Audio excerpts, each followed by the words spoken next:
Hello friends, ओसोप coding के channel पर आपका हार्दिक स्वागत है।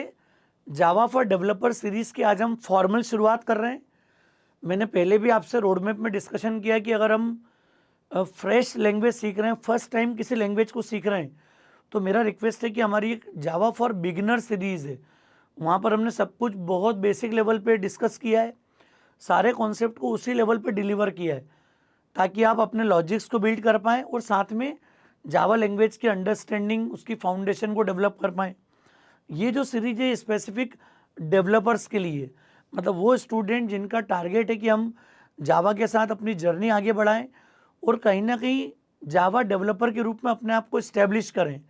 तो यहाँ पर वैसी सीक्वेंसिंग में फॉलो करूँगा और थोड़ा सा मान के चलूँगा कि आपको सी या C++ का प्रोग्रामिंग बैकग्राउंड है या बहुत इनिशियल लेवल की जावा आपको आती है, बहुत बेसिक लेवल की, तो फिर ये सीरीज़ आपके लिए काफ़ी काम की है।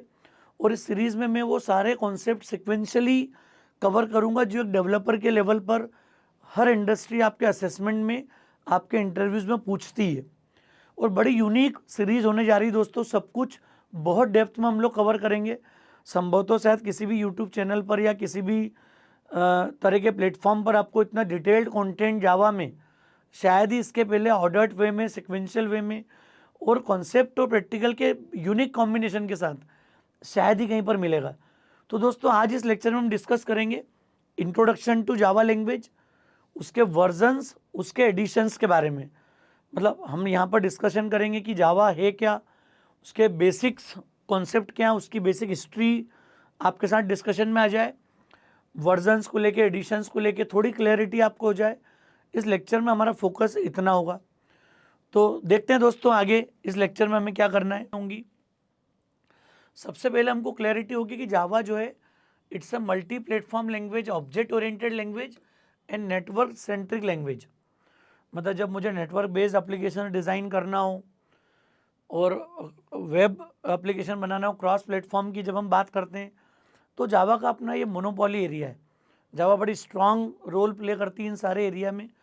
तो हम बोल सकते हैं कि जावा मल्टी प्लेटफॉर्म, मतलब एक जावा एप्लीकेशन को we can run on different platforms, Windows हो, लिनक्स हो, यूनिक्स हो, मैक हो, या डायरेक्टली किसी डिवाइस पर भी अगर उसे एग्जीक्यूट करना है, तो ये जावा का बड़ा मोनोपोली एरिया है, मोनोपोली फीचर है। तो ये मान सकते हैं जावा ये सारे इंपॉर्टेंट एट्रीब्यूट्स को कवर करती है। That can be a general purpose language, हम उसको मान सकते हैं यहाँ पर। It was developed by James Gosling at Sun Microsystem INC in the year 1995। Actual में वो उसकी हिस्ट्री पूरी आप पढ़ सकते हैं। 91 में ये प्रोजेक्ट शुरू हुआ था। It was Oak, OAK, Oak के नाम से इसको शुरू किया था। उसे पैट्रिक नॉर्टन और जेम्स गोसलिंग और एक थर्ड डेवलपर, इन्हें कॉम्बिनेशन वर्क शुरू किया था यहाँ पर। और फाइनली फिर जब जावा को डिज़ाइन किया गया और उसका जो यूनिक एट्रीब्यूट के साथ लॉन्च किया, तो जेम्स गोसलिंग उसमें मेन डेवलपर थे यहाँ पर। तो उन्हीं के नाम पर माना जाता है कि जावा का एक्चुअल डेवलपमेंट जो है वो जेम्स गोसलिन ने किया था। सन माइक्रोसिस्टम में किया था 1995 में, और बाद में इसे ओरेकल कारपोरेशन ने एक्वायर कर लिया है। मतलब आज अगर हम बात करेंगे तो जावा ओरेकल कारपोरेशन का प्रोडक्ट है। Initially it was the product of Sun Microsystem, अब ये किसका है? ओरेकल कारपोरेशन का है। और जावा का जो इंटेंशन था बनाने का, वो प्रोग्रामर को ये फैसिलिटी देना है कि राइट वंस रन एनीवेयर। मतलब एक बार आप कोड लिखो, कंपाइल करो, then you can run your program, your application, your project anywhere on any operating system. ये मेन मोटिव जावा का था कि एक बार जब आप एप्लीकेशन को विंडोज़ में कंपाइल करते हो, वो जाके आप उसको रन टाइम पर लिनक्स में, यूनिक्स में, किसी भी प्लेटफॉर्म पे जाके रन कर सकते हो विदाउट रीकम्पाइलेशन। तो ये एक सबसे बड़ा एक इम्पॉर्टेंट एट्रीब्यूट है जो जावा का मोनोपोली एरिया डेवलप करता है। प्लेटफॉर्म इंडिपेंडेंट वाला जो इसका फीचर है, एट्रीब्यूट है, वो यहाँ पर हम कवर करते हैं। बाकी काफ़ी सारी हिस्ट्री रहती है, वो आप सब पढ़ सकते हो कि उसका कॉफ़ी के साथ जावा मतलब एक कॉफ़ी थी और उसके बेसिस पर उसका नेमिंग कन्वेंशन डेवलप हो गया। तो नेमिंग को लेकर आप सब हिस्ट्री इसकी पढ़ सकते हैं सारी। अब जावा क्यों ज़रूरी है? Why do we study Java? Basically क्योंकि कई सारी प्रोग्रामिंग लैंग्वेज का हमें एक्सपीरियंस होता है, और सबसे बड़ी बात है जावा को सीखना आसान है, यूज़ करना बहुत सिंपल है, क्योंकि it is very close to C and C++। तो काफ़ी सारे यूज़र डेवलपर ऐसे होते हैं जिनका शुरुआत जो होती है कोडिंग की वो सी या C++ से होती है। तो उनके लिए भी ये काफ़ी आसान होगी सिंटेक्स वाइज, क्योंकि मोस्टली जो सिंटेक्स हैं लूप्स के, फंक्शंस के, और मेजॉरिटी ऑफ सिंटेक्स जावा के कहीं ना कहीं C++ से मैच करते हैं, तो उसको यूज़ करना आसान है। हालांकि इस प्लेलिस्ट में, इस सीरीज़ में हम मान के चल रहे हैं कि आपको कोई लैंग्वेज नहीं आती है और आप फर्स्ट टाइम किसी लैंग्वेज के साथ अपनी शुरुआत कर रहे हैं, तो जावा को भी हम उसी गहराई से, उसी डेप्थ के साथ, उसी फंडामेंटल अंडरस्टैंडिंग के साथ यहाँ पर पढ़ेंगे। तो ये एक पॉइंट है, ओपन सोर्स है, फ्री है, कोई लाइसेंसिंग का इशू नहीं है, कोई लाइब्रेरी ऐसी नहीं कि जिसको आप खोल के पढ़ नहीं पाओगे, क्योंकि जब हम किसी और लैंग्वेज में C++ में जाते हैं तो वो कंपाइल्ड कोड है। किसी लाइब्रेरी को आप चाह के खोल भी नहीं पाते हैं, पढ़ भी नहीं पाते हैं, सिंपली हेडर फाइल को पढ़ सकते हैं वहाँ पर किसी डिफाइंड लाइब्रेरी को ओपन नहीं कर पाते हैं। तो जावा जो है वो ओपन सोर्स है।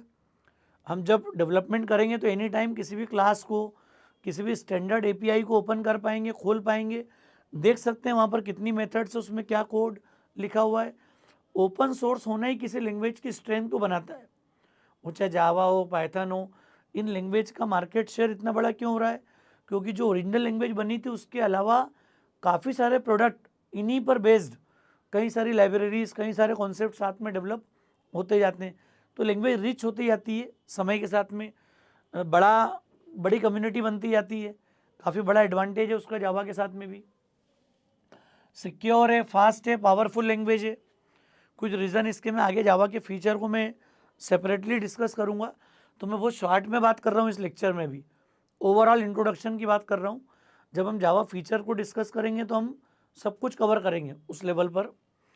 तो सिक्योरिटी, फास्ट, पावरफुल, ये बड़े इंपॉर्टेंट एट्रीब्यूट है।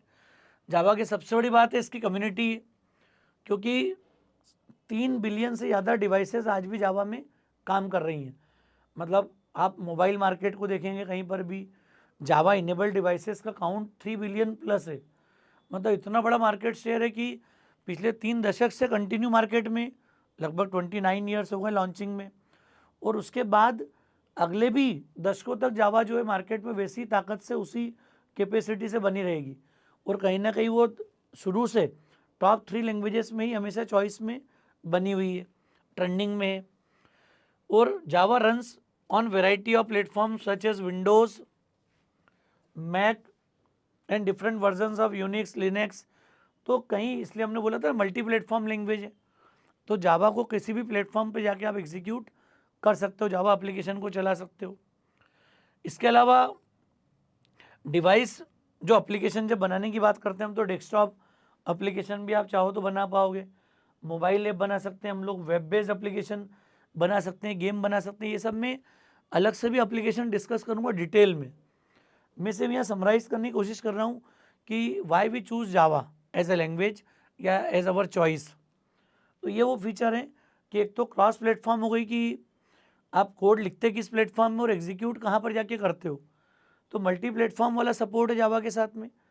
एप्लीकेशन के साथ में वेराइटी, वेरिएशन है कि आप डेस्कटॉप एप्लीकेशन बना लो, मोबाइल बेस्ड एप्लीकेशन डिज़ाइन कर लो, वेब एप्लीकेशन बना लो, गेम डिज़ाइन कर लो, और भी बहुत सारे रोल है जो मैं जावा का एक एप्लीकेशन वाला एरिया सेपरेट होगा, हम अलग डिस्कस करेंगे पूरा। और सबसे बड़ा कम्युनिटी सपोर्ट है, टेंस ऑफ मिलियंस डेवलपर जो they are working across the globe. मतलब जावा का कम्युनिटी नेटवर्क इतना स्ट्रांग है कि कई मिलियंस आपको डेवलपर जो एट ए टाइम आपको मार्केट में अवेलेबल मिलेंगे। उतना बड़ा कम्युनिटी सपोर्ट जावा के साथ में, मतलब आप देखोगे तो करीब करीब 1 करोड़ से ज़्यादा डेवलपर जो हैं वो अक्रॉस वर्ल्ड, अक्रॉस ग्लोब जावा को में डेवलपमेंट करते हैं, जिनका करियर, जिनका बेस सब कुछ जावा के साथ जुड़ा हुआ है। तो इतनी स्ट्रांग, इतनी पावरफुल लैंग्वेज है यहाँ पर। तो ये बताती है कि जावा के साथ में क्या यूनिकनेस है, क्या इसका पावर है, क्यों हम जावा को मतलब पढ़ना शुरू कर रहे हैं, और क्या इसकी स्ट्रांगनेस है। क्लियर, किन बेसिस पर हम इसको समझते हैं। फिर हम देखते हैं सिंपल जावा वर्जन्स। अब इन सब के पीछे बहुत सारी हिस्ट्री है, लेकिन मैं सिर्फ इंट्रोडक्शन, मतलब इंट्रोडक्शन की बात कर रहा हूँ, डेप्थ की बात नहीं करता हूँ। अब जो latest version of Java is Java 21। अभी JDK 21 रिलीज डे जो सितंबर 19 सितंबर 2023 में लॉन्च हुआ था, और ये भी लॉन्ग टर्म सपोर्ट वर्जन है। LTS का मतलब होता है कि वर्जन तो जावा 1.0, 1.1, फिर 1.2 से 1.5 तक जावा 2 बोलते थे इसको अपन, फिर 1.6 के बाद चेंज हुआ, 1.8 के बाद मेजर चेंज आए। तो ऐसे पूरे वर्जन टू वर्जन चेंजेस हैं। पहले कई वर्जन जावा के कुछ सालों के बाद लॉन्च हुए थे। अब ओरेकल कॉरपोरेशन हर 6 महीने में एक जावा का रिलीज प्रोड्यूस करता है, मार्केट में जावा आती है नए वर्जन के साथ, और हर 3 साल में उसका एक LTS वर्जन आता है जिसको बोलते हैं लॉन्ग टर्म सपोर्ट वर्जन, जो कि हमारे लिए भी इंपॉर्टेंस रखता है। जब हम पढ़ेंगे, ये कंपनी जब डेवलपमेंट की बात करती है तो हर इंडस्ट्री में आप LTS वर्जन की ज़्यादा डिस्कशन सुनोगे, क्योंकि जावा 8 जब LTS बनी थी फर्स्ट टाइम, वो पहला जावा का LTS वर्जन था जावा 8। तो जावा 8 को हम क्यों मानते थे यहाँ पर, क्योंकि जब से लॉन्च हुई उसके बाद से आज तक भी इसका सपोर्ट जारी है जावा का, आज भी कंटिन्यू है, और आगे भी कई वर्षों तक अभी जावा 8 का सपोर्ट मार्केट में अवेलेबल है। मतलब जो कंपनी जावा 8 से एप्लीकेशन बनाती थी या जिन्होंने बनाई है, जो यूज़ कर रहे हैं, वो डेवलपर आज भी जावा 8 के साथ आगे कंटिन्यू कर रहे हैं, और अभी कंपनी का सपोर्ट कंटिन्यू है इस वर्जन को लेकर। क्लियर। फिर सेकेंड जो वर्जन है वो 11 है, जिसको LTS वर्जन मानते हैं, लॉन्ग टर्म सपोर्ट, जिसको जावा अभी भी कंटिन्यू किए हुए। जावा 17, 21 अभी अभी लॉन्च हुआ है। तो जो इंडस्ट्री में अगर लेटेस्ट की बात भी करेंगे तो प्रैक्टिकली इंडस्ट्री में लेटेस्ट अभी कौन सा है, 17, जहाँ ज़्यादा काम चल रहा है, क्योंकि बाकी तो 4-5 महीने पहले की लॉन्चिंग है।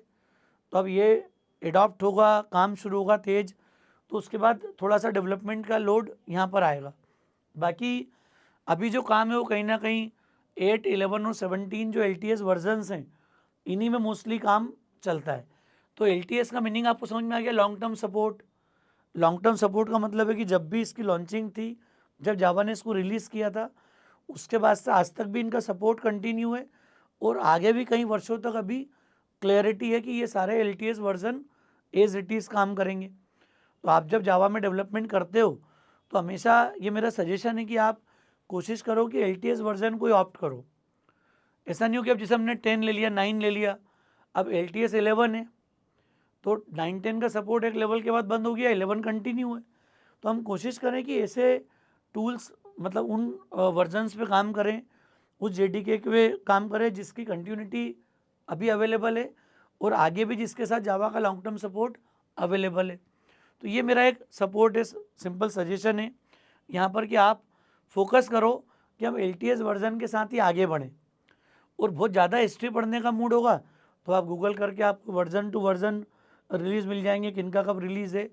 इम्पॉर्टेंट बात है कि लेटेस्ट अभी 21 है, और 21 चूँकि लकीली LTS है, तो LTS 8 के बाद 11, 17 और ये 21, ये सारे लॉन्ग टर्म सपोर्ट वाले वर्जन हैं। इनके साथ अगर हम अपनी जर्नी शुरू करते हैं तो लंबे समय तक आप इसी वर्जन के साथ कंटिन्यू कर पाओगे, मेंटेनेंस कर पाओगे चीज़ों का। ठीक है, नेक्स्ट देखते हैं जावा के एडिशंस। जावा के एडिशंस की बात हम क्यों कर रहे हैं, क्योंकि एडिशन 3 कैटेगरी के होते हैं। हम जो बेसिक लेवल की जावा शुरू करते हैं इसको बोलते हैं जावा SE, चाहे वो 11 हो, 17 हो, 21 हो, जावा 8 हो। अगर हम बेसिक जावा लैंग्वेज के अंडरस्टैंडिंग को डेवलप कर रहे हैं, सिंपल डेटाबेस कनेक्टिविटी की बात करते हैं, बेसिक लेवल का वेब इम्प्लीमेंट करते हैं, तो ये सब कुछ आ जाता है जावा SE के अंदर, जावा स्टैंडर्ड एडिशन। ये ध्यान रखिएगा आप, जो बेसिक जावा हमारी है और सिंपल वेब इंटीग्रेशन, JDBC, ये जितनी भी चीज़ें हैं, ये सारी आपको सपोर्ट का मिल जाएगा जावा स्टैंडर्ड एडिशन के साथ में। फिर होता है जावा एंटरप्राइज एडिशन, जावा EE। ये बड़ा इंपॉर्टेंट है। जब इंडस्ट्रियल या डेवलपमेंट की बात करते हैं तो कंपनीज़ में जिसको बोलते हैं कॉर्पोरेट जावा, इंडस्ट्रियल जावा, ऐसे कई नामों से इसको बुला सकते हैं, and that is enterprise edition. जो जावा में एंटरप्राइज एप्लीकेशन बनाने की बात करते हैं, बैंकिंग डोमेन में आप काम कर रहे हो, फाइनेंशियल डोमेन में आप काम कर रहे हो, या फिर आप डिजिटल किसी प्लेटफॉर्म का इंटीग्रेशन कर रहे हो। हम बात कर लें कि जियो की एप्लीकेशन मान लिया बनी है तो जावा बैकग्राउंड के साथ में बनी हुई है पूरी। तो जितना भी जहाँ नेटवर्क और डिजिटल की बात आती है वहाँ भी एंटरप्राइज लेवल की एप्लीकेशन डेवलपमेंट के अंदर कई तरह के डिज़ाइन मॉड्यूल्स होंगे, लेयर्स होंगी, कई तरह के आर्किटेक्चर आपको अडॉप्ट करना पड़ेंगे। तो उसके लिए कई टूल्स है मार्केट में, अभी जाते हैं अगर हम देखेंगे तो अभी आपको स्प्रिंग बूट, हाइबरनेट कॉम्बिनेशन के साथ, माइक्रो सर्विसेज के साथ आप काम कर सकते हो पूरा। तो ये आपको एक एडवांटेज मिलेगा जब इंडस्ट्री में काम कहाँ पर चल रहा है, तो एंटरप्राइज एडिशन में आप वो सब चीज़ें देख पाओगे। और बेसिक स्टैंडर्ड जावा के अंदर देखेंगे तो सिंपल आपको अगर वेब पेज बनाना है, डेटाबेस कनेक्टिविटी समझना है, तो वो जावा स्टैंडर्ड एडिशन में भी अप्लीकेबल है। ये ध्यान रखना कि वो स्टैंडर्ड एडिशन का पार्ट है। एंटरप्राइज एडिशन के साथ में टूल्स फ्रेमवर्क आपको सारे नए पढ़ना है, तो मैं इनको भी एक अलग डेवलपर सीरीज़ भी हम लोग लाएंगे, जहाँ पर सारी चीज़ें फिर डेवलपमेंट से रिलेटेड फोकस करेंगे। अभी हमारा फोकस सिर्फ क्या है कि आपको लैंग्वेज की अवेयरनेस आ जाए, क्लैरिटी डेवलप हो जाए क्या है, और जो नो हाउ होना चाहिए हमें लैंग्वेज को लेकर उतनी समझ बन जाए जावा के साथ में। फिर होता है जावा माइक्रो एडिशन, जावा एमी। ये जावा एमी को कई बार लोग मोबाइल एडिशन बोल देते हैं गलती से, but this is for all micro devices, mobile, tablet, या जिन मोबाइल मतलब वर्जन्स के साथ में आप देखोगे कि आज भी सैमसंग और कई ऐसे एंड्रॉयड प्लेटफॉर्म हैं जिनमें आज भी J2ME का सपोर्ट है। तो J2ME का सपोर्ट जो है वो इस बात को बताता है कि जो एप्लीकेशन है, जो ऐप्स हैं, वो आज भी J2ME के सपोर्ट के साथ में कंटिन्यू है लंबे समय तक। तो ये बहुत बड़ा मार्केट शेयर है, क्योंकि आपने देखा भी है कि आपने एंड्रॉयड के मार्केट को सुना है कि एंड्रॉयड में पूरी जावा की API का इंटीग्रेशन है, जावा बेस पर पूरा एंड्रॉयड इम्प्लीमेंटेड है, और वर्ल्ड वाइड सबसे बड़ा कम्युनिटी नेटवर्क ही एंड्रॉयड का है। आप देखोगे कई बड़े ब्रांड, कई प्लेटफॉर्म जो हैं वो मोबाइल एप्लीकेशन के रूप में, प्लेटफॉर्म के रूप में एंड्रॉयड को यूज़ करते हैं। मैं सपोज़ कोई डिजिटल पैनल पे अभी टीचिंग कर रहा हूँ, तो जितना डिजिटल पैनल, स्मार्ट पैनल की बात करते हैं टीचिंग की, तो ये पैनल अगर OS आप इंटीग्रेट नहीं भी कर रहे हो तो सारे एंड्रॉयड तो सपोर्ट दे ही रहा है आपको। जैसे मोबाइल में एंड्रॉयड अवेलेबल है, वैसा एंड्रॉयड यहाँ डिजिटल पैनल मैंने अभी PPT ओपन कर रखी है आपके सामने, तो ये भी एंड्रॉयड सपोर्ट है। तो ये सारी डिजिटल पैनल बिना किसी OS के, बिना विंडोज़ इंटीग्रेशन के भी काम कर रही है। तो ये काम क्यों कर पा रही है? क्योंकि सबके पीछे जो प्लेटफॉर्म है वो किसका है? जावा का है। तो ये क्लैरिटी आपको समझ में आना ज़रूरी है कि जब हम जावा पढ़ रहे हैं तो किस प्लेटफॉर्म का, किस एडिशन का क्या रोल है। तो ये समझ में आ गया, वर्जन अपनी जगह पे, हर वर्जन में ये सारी चीज़ें मिलती हैं आपको। लाइब्रेरी वाइज एनहेंसमेंट आएगा, हर वर्जन के साथ सपोर्ट चेंज होते जाता है, पर कैटेगराइजेशन यही होगा, स्टैंडर्ड एडिशन होगा for basic Java, core Java part, और एडवांस जावा के जो लेवल्स हैं, सबलेट है, बेसिक JDBC का पार्ट है, JSP का पार्ट है, ये सब कुछ यहाँ आ सकता है। आगे फ्रेमवर्क की बात करेंगे तो एंटरप्राइज एडिशन का पार्ट है पूरा। कॉर्पोरेट जावा की बात करें, इंडस्ट्रियल जावा की बात करेंगे तो ये कवरिंग हो जाएगी। माइक्रो एडिशन का मतलब हो गया मोबाइल, टैबलेट्स, इस तरह की डिवाइसेस को भी इंटीग्रेट कर सकते हैं अपन। कोई अदर डिवाइस है जहाँ पर जाके आपको चीज़ों को एग्जीक्यूट करना है विदाउट एनी OS, तो वहाँ भी ये J2ME का सपोर्ट रहेगा। डिवाइस डेवलपमेंट इसका सबसे बड़ा मोनोपोली एरिया है जावा का। वो मोनोपोली एरिया आपको क्लियर होना ज़रूरी है कि कैसे बिना OS के, क्योंकि हम तो समझते हैं कि कोई भी डिवाइस चलती, बटन ऑन किया आपने, विंडोज़ लोड हो रहा है, यूनिक्स लोड हो रहा है, लिनक्स ऑपरेटिंग सिस्टम लोड हो रहा है, मैक लोड हो रहा है उस समय। तो लोडिंग के लिए हम ये क्या देखते हैं कि हर प्लेटफॉर्म के लिए उसका ऑपरेटिंग सिस्टम लोड होता है, फिर आपको टेक्निकल एक्टिविटी कर पाते हैं उसके साथ में। लेकिन जावा बेस्ड जो डिवाइसेस होंगी वो डायरेक्टली जावा एग्जीक्यूट करती है बिकॉज ऑफ J2ME। तो J2ME प्लेटफॉर्म का ये फ़ायदा मिल जाता है कि आप डिफरेंट डिवाइसेस पे भी सीधे जावा को एग्जीक्यूट कर पाते हो, क्योंकि जहाँ JVM होगा डिवाइस के साथ में, जावा वर्चुअल मशीन होगी, वहाँ किसी भी जावा एप्लीकेशन को हम सीधे एग्जीक्यूट कर सकते हैं। अब यहाँ पे एक इम्पॉर्टेंट नोट मैंने दिया है क्लोजिंग के पहले कि Java language is different from Java script, क्योंकि कहीं को कन्फ्यूज़न रहता है कि वो समझते हैं जावा स्क्रिप्ट है और जावा एक ही है। जावा स्क्रिप्ट इनिशियली जावा के साथ यूज़ होती थी सिर्फ क्लाइंट साइड वैलिडेशंस के लिए, लेकिन अब जावा स्क्रिप्ट भी अपने आप में काफ़ी डेवलप हो गई है। सर्वर साइड प्रोग्रामिंग एनवायरनमेंट आ गए, UI को लेके काफ़ी सारे चेंजेस हो गए। तो अपने आप में जावा स्क्रिप्ट की कई सारी लाइब्रेरीज़ हैं जो फ्रंट एंड बैक एंड के साथ में काम करती है, जो आपने सुना है Node.js और रिएक्ट के साथ में, एंगुलर के साथ में आपने काम किया। तो ये कई तरह के, आपने फुल स्टैक का टर्म सुनी होगी, मीन बन के साथ काम करने की। जावा के साथ फुल स्टैक का अलग सिनारियो है, .NET के साथ अलग मिलेगा आपको, हर टेक्नोलॉजी के साथ में ये कॉम्बिनेशन आपको अलग अलग मिल सकता है। अभी हम ये समझें कि जावा और जावा स्क्रिप्ट दोनों अलग अलग है, ये कन्फ्यूज़न कहीं नहीं हो किसी साथी के दिमाग में कि जावा पढ़ने से जावा स्क्रिप्ट में कहीं मूव कर सकते हैं अपन। दूसरा, JavaScript doesn't need to be compiled, क्योंकि इंटरप्रेटेड लैंग्वेज है, जितना भी ब्राउज़र एंड पे जिनका एग्जीक्यूशन रूटीन में मानते हैं उनको। जबकि जावा का कोड जो है वो उसको कंपाइल करना पड़ता है, फिर इंटरप्रेट करना पड़ता है, तब जाके हम उसका एग्जीक्यूशन मैनेज कर पाते हैं। तो दोस्तों ये आज के इस सेशन में हमने डिस्कस किया अभी कि जावा का इंट्रोडक्शन क्या है, क्यों ज़रूरी है जावा, उसके वर्जन्स का क्या रोल है, लॉन्ग टर्म सपोर्ट का क्या मीनिंग होता है, क्यों ज़रूरी है। ये हम जब काम करेंगे तो 17 या 21 के साथ हमें आगे बढ़ना ठीक रहेगा। जो अगर लेटेस्ट वर्जन की बात करते हैं फिर भी 8.11 का सपोर्ट आज भी जावा के साथ अवेलेबल है। एडिशन में स्टैंडर्ड एडिशन का रोल क्या है, एंटरप्राइज एडिशन का रोल क्या है, माइक्रो एडिशन का क्या रोल है, और ये क्लैरिटी होगी कि जावा और जावा स्क्रिप्ट दोनों अलग अलग टेक्नोलॉजी, दोनों अलग अलग लैंग्वेज है। तो मुझे उम्मीद है इस इंट्रोडक्टरी लेक्चर से आपको थोड़ी क्लैरिटी डेवलप हुई होगी। हम कहीं ना कहीं सीरीज में सारे फंडामेंटल एस्पेक्ट कवर करेंगे and this is for absolute beginner. Lecture ठीक लगा हो तो फ्रेंड्स को ज़रूर शेयर कीजिएगा। ओसोप कोडिंग को अगर आपने सब्सक्राइब नहीं किया तो मेरा रिक्वेस्ट है चैनल को सब्सक्राइब जरूर करें। Thanks a lot.